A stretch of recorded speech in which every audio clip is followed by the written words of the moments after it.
They say the sequel is always worse than the original. As a younger sibling, I simply don't agree. But I have to admit that Trump's Presidency Part 2 probably won't help my case. In 2017, I made a video on this channel about Trump's first trans military ban, so I guess that makes this video a sequel too. 7 years in the making. I mean, it's no way of water, but I'm doing my best. Trump's first trans military ban was announced in 2017 via tweet. After consultation with my generals and military experts, please be advised that the United States government will not accept or allow, wait for it, transgender individuals to serve in any capacity in the U.S. military. Our military must be focused on decisive and overwhelming victory and cannot be burdened with the tremendous medical cost and disruption that transgender in the military would entail. Thank you. Those tweets caught a lot of people off guard. Turns out he didn't actually consult with anyone on this. Nobody advised him to do this. Nobody even knew he was doing this. We just live in a country where our president can make some shit up, tweet it out, and now it is a very real thing that we all have to deal with. And we're doing that again. We brought back the guy that would do something like that. Thankfully, there was pushback and legal battles got the ban delayed until 2019. But during the time before the ban officially took effect, trans people were essentially shadow banned from the military. And when the amended version of the ban took effect in 2019, trans people were no longer allowed to join or transition in the military. But if you were already in the military and had already transitioned, you were allowed to stay. That was in place for about 2 years, and in 2021, Biden signed an executive order undoing the ban and adding protections for trans people. So now here we are, 2025, the world is on fire, the economy's fucked, and the Trump administration is rolling up their sleeves, ready to take action against trans people. Specifically, the ones that are somehow still willing to die for this country. The draft dodger-in-chief says, you're not fit for this role. Maybe we should take it as a compliment. You know, if Trump says you are the right person for a role, you're probably the actual worst possible person for that role. In November, anonymous defense sources leaked Trump's plan for a new trans military ban that would cost the military billions of dollars, discharge thousands of service members during a recruiting shortage, and cause huge gaps in high-ranking personnel in all branches of the military that would take years to replace. With actual military experts pointing out how extreme and unnecessary this would be, and of course the insane amount of damage it would cause the military, Trump's team tried to reel it back and say, well, we don't know for sure if that's what we're going to do. You know, we might do something else, so don't worry about it. Trump's transition team spokesperson did not deny the accuracy of the reports when emailed by military.com, but said that no decisions on this issue have been made. That's not exactly reassuring. It's a yes or no question. Is Trump signing an executive order to pass a blanket ban on trans people in the military? Wait and find out. So then all these right-wing outlets were like, liberals are freaking out over nothing. These are rumors. His team says it's all speculation. These anonymous sources have no idea what they're talking about. Trump never said he was going to do that. And then Trump said, yeah, I'm doing that. With the stroke of my pen on day one, we're going to stop the transgender lunacy. And I will sign executive orders to end child sexual mutilation, get transgender out of the military and out of our elementary schools and middle schools and high school.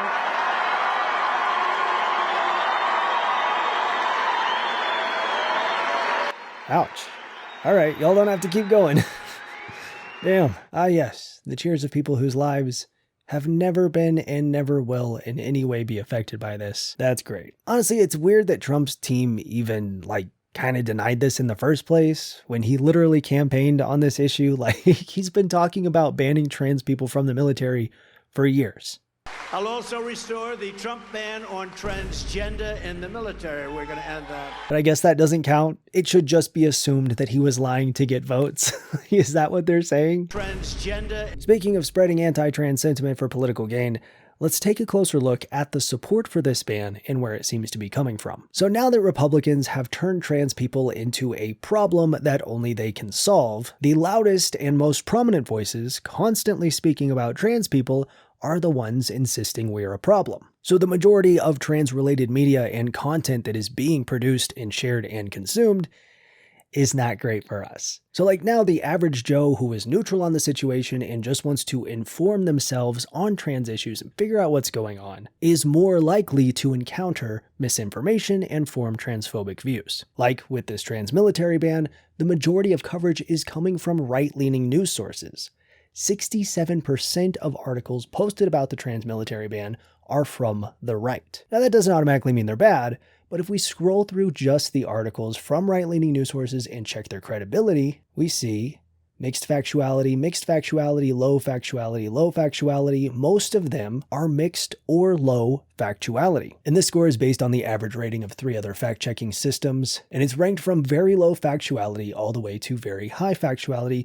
We can sort by those to see there are 0 very high factuality, 3 that are high factuality, which means that the rest, 41 out of 44 of these articles, are either mixed, low, or very low factuality. We can scroll and just see all of the low factuality sources. Meanwhile, these center and left-leaning sources tend to be much more credible overall. There are far fewer articles from them talking about this. So knowing that this is what dominates the conversation helps us see the bigger picture. And that's thanks to our sponsor Ground News, which makes it easy to compare coverage and make sure you're getting the full story by gathering related articles from around the world in one place so you can see how different outlets cover the same story. Like how a left-leaning source such as the New Republic calls this an extreme and radical policy that would damage the military, while right-leaning sources seem confused on what's even happening. The Daily Express and First Post News say Trump is passing the ban on day 1. But others like the Daily Wire deny the ban as rumors from sources that don't know what they're talking about. And we're also provided some very insightful context about the sources like political bias, credibility, and who owns them. For me, it makes staying informed on trans issues a lot less exhausting. I need to know both sides of the argument because a huge part of combating transphobia is addressing valid concerns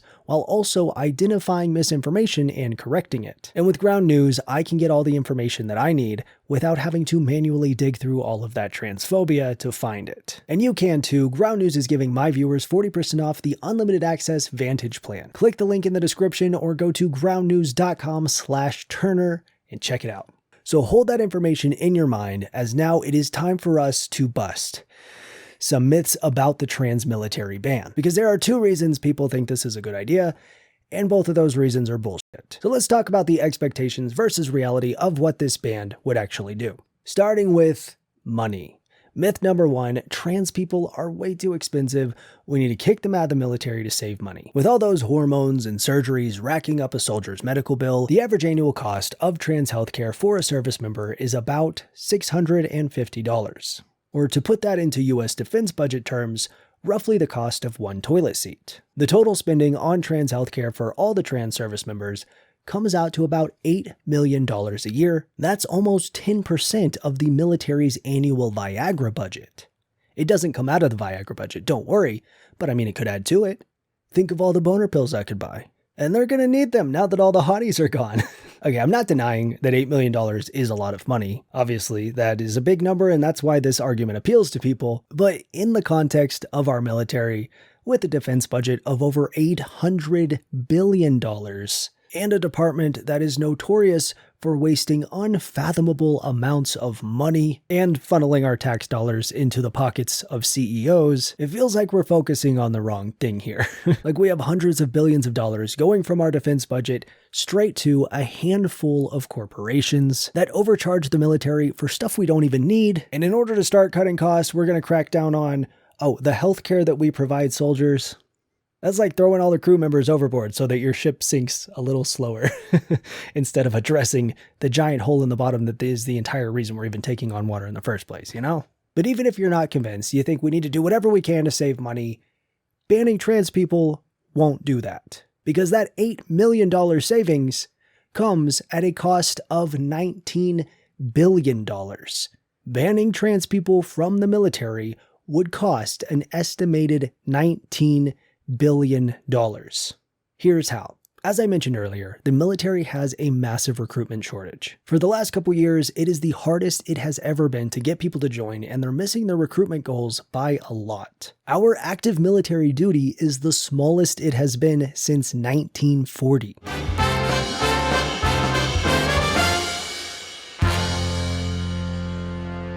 This has been referred to as the Gen Z recruitment crisis, which must be embarrassing for millennials. I mean, they've been murdering industries for years, and then Gen Z steps up and kills the military day one. What are you doing, millennials? Come on, time to step it up. Maybe go for the prison industrial complex or the healthcare system. Hey, that one's already started. Maybe you swoop in and finish it up. Anyways, big recruitment crisis, and banning trans people will shrink that potential pool of recruits even smaller. So now all the trans people that would be enlisting are no longer able to, making that situation even worse. On top of discharging all of the trans people currently in the military, which is estimated to be around 15,000 service members, most of whom are senior enlisted personnel that have 12 to 21 years of experience. That's like going to an understaffed hospital and firing a bunch of doctors. What are you doing?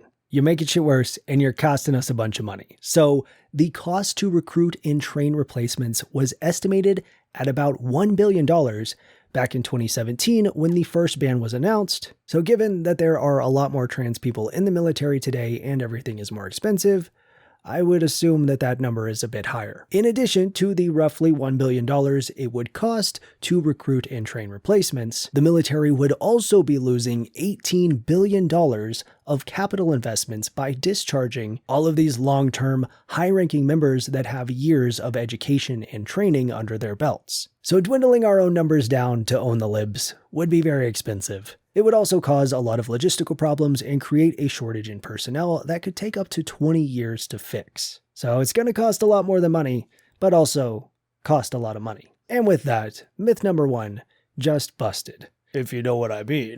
Now for myth number 2, trans people aren't fit to serve. And this idea really comes from people whose entire perception of a trans person is this Fox News, libs of TikTok caricature. The blue-haired triggered snowflake that changes their gender every day and is offended by Christmas or whatever the fuck. And while trying to change someone's view on trans people as a whole can kind of feel like trying to change their view on religion, I think this myth is bustable because I honestly believe that the majority of people who see us this way just don't know any better. Of course, there are people who are really weirdly obsessive with being transphobic, but I don't think they are the majority. I think a lot of folks just don't know any trans people. They don't go out of their way to actively engage with trans-related media or information. They're just seeing what comes across their plate, which is probably anti-trans rage bait being pushed by conservatives, and they don't have a reason to question that. They're not actively thinking about it. The whole situation to them is not that deep. They write off trans people as being crazy because that's what they've seen, and crazy people shouldn't be in the military, so, it all checks out to them. But we know that if someone actually has a mental problem that makes them unfit to serve, they would be deemed unfit to serve by the military when they test for that. And trans people obviously continue to pass that test, so ta-da! I don't know. We also know that if you pass this ban, you're not stopping the blue-haired anarchist non-binary that studies gender theory from joining the US military. That person was not interested in the first place. That might be the person you picture, but that is not the person you're stopping. It's always the beefiest yeehaw trans man that's like, I was the only female on my construction crew that could carry 3 bags of concrete over each shoulder. Or an autistic trans woman that, this is her special interest. She knows literally everything about every war. Who was that kid in middle school having a peer level conversation with the history teacher about battle strategy or whatever. These are people who are in their element. They're serious about the job and they're good at what they do. And that's who you're kicking out of the military because you're weirdly hung up on their gender, which has zero bearing on their ability to serve. Let mama serve Cadet Kelly boots the house. Yeah, that's why I'm not signing up anytime soon. My commanding officer would be like, soldier, bring up the rear. And I'd be like, yes, daddy. And then I'd get shot. Myth number 2, busted. Did we bust? Yeah. Busted. The decision to ban trans people from the military doesn't come from a place of logic. When we were looking at the bias comparison on Ground News earlier, it said the right reinforces the idea of reverting to earlier discriminatory policies while emphasizing potential financial costs related to discharges and training replacements. So they know the cost, and they're willing to risk it to maintain the charade that we are a problem. At least that's how I see this new trans military ban. Much like all of the other plans Trump has announced, it is an extreme, unnecessary culture war spectacle that aims to accomplish absolutely nothing while actively damaging our country. Just another Tuesday for the very stable genius who is once again running our nation. That fellow made a very natural mistake. All you want to bring to the reception center is a toothbrush, a pair of socks, a couple of clean handkerchiefs, and a sense of humor. But what you mustn't bring is a load of stupid prejudices. If you've got any, leave them at home. It's no use saying that lots of us don't have them. Now, it won't take a lot of time for the world to get rid of them. But as I say, don't bring them into the Army. Take people as they come. In the Army, it's a kind of soldier a man makes that counts. Take care and be kind to yourself. Claim your Ground News discount. Buy some trans rights merch over on SkeletiTurner.com. Get yourself a channel membership and join the gaggle to get access to our private Goose Troop Discord. Subscribe to join the Goose Troop today and give this video a thumbs up because one like equals one hog. Thank you for watching, have a wonderful day, and I'll talk to you soon. Bye.